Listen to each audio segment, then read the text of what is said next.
Sveiciens visiem no Adrijas konferences Novo Mesto, un šodien mums ir šis te foršais dzīvojamais kemperu vens, kemperu busiņš, un ar ko šis kemperu busiņš atšķirās, to jau varat redzēt, principā man stāvot viņam blakus. Ja parasti es izskatos maziņš, tad šodien es izskatos mazliet lielāks kā parasti, jo 5,4 metri garumā ir šis te kemperu busiņš. Kam šis patiks cilvēkiem, kuriem patīk iebraukt ceļojot arī Venecijā vai Berlīnē, tātad jums ir transporta līdzeklis, kurš jums nesagādās problēmas dēļ to gabarīte. Mazs, kompakts, bet tai pašā laikā tur ir absolūti visas ērtības, kādas piedāvā vispār kemperi. Jūs neko nezaudējat, bet tikai iegūstat. Ja šis kemperis ir jums, to jūs, vai viņš ir jums, to mēs tūlīt sapratīsim, izstāstīšu, parādīšu, ko viņš piedāvā, kādas ir opcijas.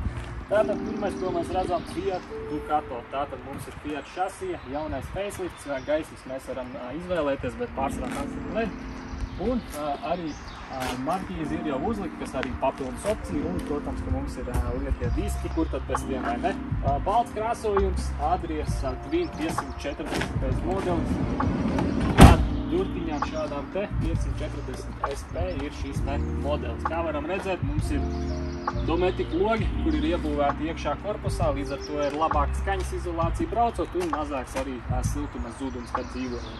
Ūdens tverte, prasīsiet, cik daudz ūdens var šādā mazā busiņā ieliet. 100 litrus tīrā ūdens varam ieliet iekšā. Tātad ar ūdeni mums nav jāuztraucās, izmēriem nav jāuztraucās. Principā šis ir foršs variants tiem cilvēkiem, kuri plāno ceļot divatā un četratā. Tātad 4., 3. un 4. cilvēks ir iespēja arī pasūtīt tieši šādu modeli, bet ar izvalkami jumta gultu. No aizmuguras jau varam redzēt, ir šeit papildus opcija āķis. Ja jums ir hobija braukt ar motocikliem, riteņiem un skūteriem vienalga, tad šis ir pie jums.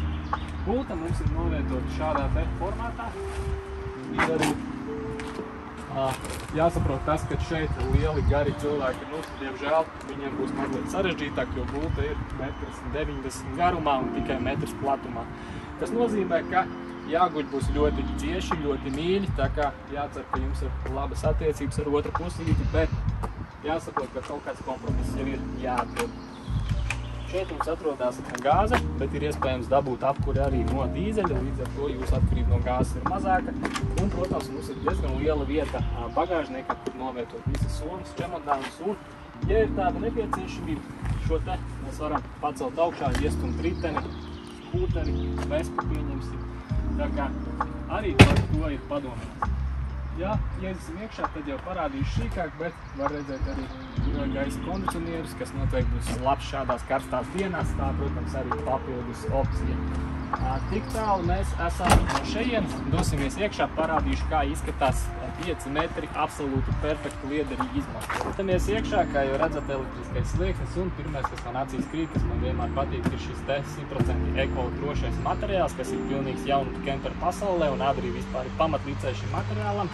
Ko tas nozīmē? Viņš ir krietni vieglāks nekā jebkurš koks, ko izmanto pārsvarā kemperu ražotāji, un šis te materiāls arī jau šobrīd tiek likts iekšā starp sienām, vietās, kur ir kaut kādi savienojumi, jo viņš ir super izturīgs, viņš ir iegūts no 100% atjaunojumiem resursiem, un viņš ir viegls. Un arī, kas mums ir svarīgi šeit, par cik šeit mums atrodas gāzes plīts, viņš nekad neaizdegsies, teiksim tā, viņa aizdegšanās temperatūra ir tik augsta, kur jūs pat gribētam nevar sasniegt. Tātad, ja mums šeit notiek kāda, kā saka, aizmiršanās, mēs esam aizsēdējušies skatoties saulrietu un atstājuši putru vārīties, nav jāuztraucās, šeit nekas neaizdegsies. Agrāk te bija koks, kas pastāvēja kaut kāds zināms risks. Ja jau mēs par ēšanu sākam runāt, tad, protams, mums ir moskītu tīkls, kuru mēs aizvalkot, jo skaidrs, ka šī te lampa pievilinās visādus plēsējus, pārsvarā tādus ar 2 spārniem, tad, šis te moskītu tīkls palīdzēs, un mēs varēsim mierīgi, kā redzat, pilnā augumā stāvot, neliecoties, gatavot vakariņas, skatīties ārā, kas notiek, sajust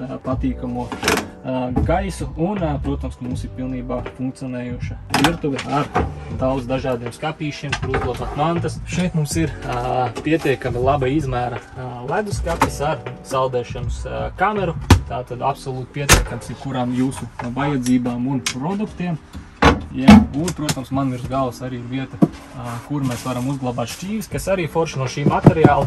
Viņš nav ciets, līdz ar to, ja mēs šeit noliksim, pieņemsim bļodiņas, jau šeit automātiski neliekot nekādu paklāju, skaņa jau, teiksim, tā izolēs un nebūs nekāda riebīga skaņa, kā trauki savā starpā šķiņu. Un, jā, tālāk mēs ejam uz dzīvojamo zonu.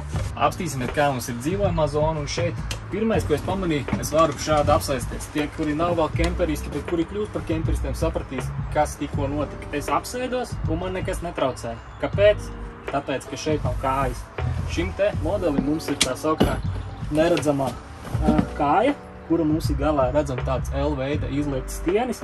Līdz ar to iepriekšējos citos modeļos un mūsu video esat redzējuši, te šeit tomēr ir tā mazliet jāiesēžās, tā kāja šeit ir, un es jau ilgi esmu domājis, kā mēs varam 21. gadsimtā joprojām šādi te dzīvot, bet beidzot mums ir neredzamā kāja, kur es domāju paliks arvien populārāka, jo šādā formātā mums sēžot nekas netraucē, mēs varam brīvi sēdēt, atpūsties, ēst, strādāt, braukt, vienalga ko.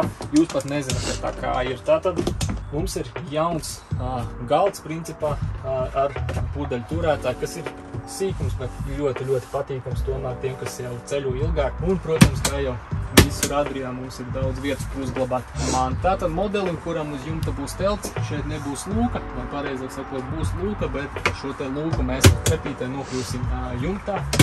Un līdz ar to mums būs vieta 4 cilvēkiem arī, kur gulēt, jo šajā formātā mums ir 4 sēdvietas oficiāls ar jostām un 1 divvietīga gulta. Tad dosimies uz šofera kabīnu. Kā jau ierasts, mums ir grozāmie krēsli, tas jau vairs nav nekāds jaunums. Bet mēs šeit varam ērti iekārtoties. Kā jau Fiatam mums ir visas iespējamās palīga ierīces, ja jūs vēlaties kā papildu opciju, vai tie līnija asistenti, vai avārijas bremzēšanu, ceļazīmju atpazīšanu, tas viss ir iespējams.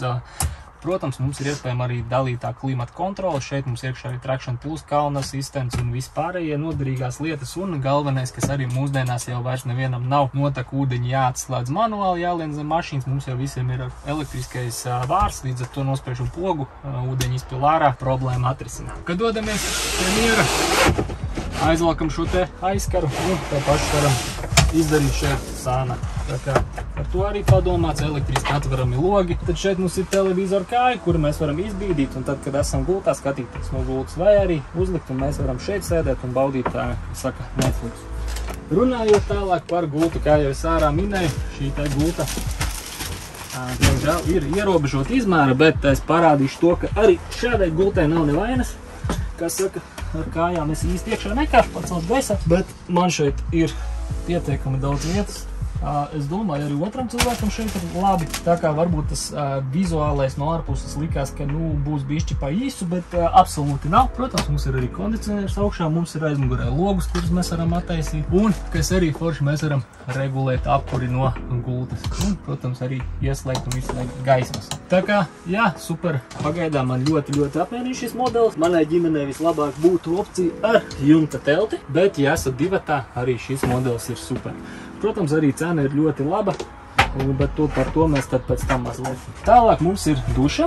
Arī, kā jau mūsdienās pieņems, nav vairs nekādi aizskari, kuri tur jāvelk, kas man pašam ļoti, ļoti nepatīk. Mums ir forša siena, kuru mēs šitā te pagriežam, un mēs esam jau dušā. Nav nekas tur jāvelk, visi taisam šo te durtiņu cietīm un mazgājamies, ja? Mazgāties neejam, tad mums šeit ir kasišu kods, kuru mēs, kā saka, varam izmantot. Nav pārāk liels, bet pilnībā pieteikama vieta. Var redzēt, ka šeit ir rozete. Līdz ar to, ja ir kāda sieviete, kurā vajag fēnu vai vīrietim jānoskujās no rīta, tad par to arī ir padomāts. Un, protams, mums ir ventilācijas lūka. Skaidrs, ka, ja ejam karstā dušā, tad būs arī kaut kādi, kā saka, tvai. Kopumā šī mašīna noteikti patiks tiem cilvēkiem, kuri meklē mazu, kompaktu risinājumu, kā aizskriet ceļojumos uz lielāku pilsētu, bet tai pašā laikā negrib pazaudēt iespēju būt pie dabas. Tā kā, ja jums šāds modelis ir ieinteresējis, tad Kemper 365 ar lielāko prieku jums tādu var piedāvāt jau šodien. Sazinieties ar mums un mēs atradīsim īsto risinājumu. Paldies!